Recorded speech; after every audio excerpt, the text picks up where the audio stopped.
You know, because it appears increasingly likely, Raj Chengappa, that Biden has perhaps a better chance to power at the moment to reach 270, winning Nevada, Michigan, Wisconsin, which means that Trump will challenge it. And as Amitabh Mattu is saying, if Trump challenges it, goes to the court, you have an extended legal confrontation. What does it mean to the world? I mean, America, the American president election being fought in the White House in after a bitterly polarized and divisive campaign in the times of COVID, economic slowdown, surely not the best recipe. Adventurous China, not the best recipe for the world. Well, you know, Trump, when he was speaking before this, during the voting time, he said, winning is easy, but losing is not easy. That's right. Right? But from what we can see, he's a bad loser, the way he's going about his business. Now, the threats that you talk about.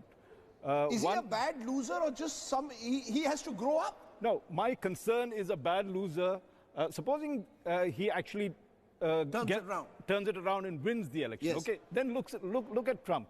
He's won a referendum for whatever actions he's done, including his boorish behavior, right? He, in some senses, will now. You don't want an unhinged U.S. president, right? The last thing you want is to have the most unhinged already. The most powerful man in the country. No, I really want to understand, Raj. Have you ever known of a U.S. president who, in the middle of an election, is saying, "I've won, but the counting must be stopped. The voting is a fraud. I don't believe these postal ballots." I mean, what is going on? You know, I mean, we're all stunned by it, and certainly not a terrible example for democracy. Yes. Yes.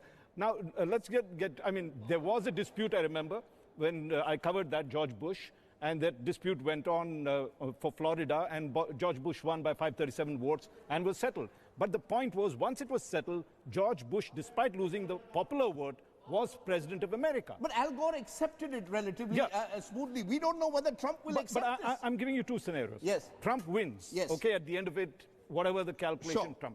You have now a president, right, who you have seen in the last 4 years as the most disruptive president that America has had in recent years. What is he going to do? His slogan, firstly, and let's look at it from the Indian point of view.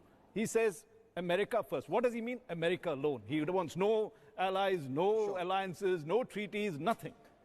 Isolate America. So that's if he wins. That's if he wins. Then let's look at the tough parts. He will go after trade, which is his pet project. Now, so far, we have dodged the trade bullet.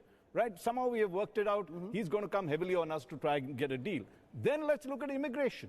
I mean, he's been bashing away at immigration, closing America down, closing Indians down in terms of it. It is not good news if he comes with that kind of mandate because he's president of America at the end of the day. In contrast, Biden, if he comes in, will be seen more of a unifier. He, in fact, will support us on China, which is what we need. Trump will also support us on China. I'm not saying no. On trade, he will give us the opportunity to sort of, will he be a lame duck president? Will he be a lame duck president? Because the Republicans look like they're winning the Senate. The Republicans will control possibly the House of Representatives, the Democrats will control, but the Republicans control the Senate. Yeah, where does that leave? You have a lame duck president and an unhinged president. That's the choice this country has been given today, or the world has been given. No, an unhinged president and a lame duck president.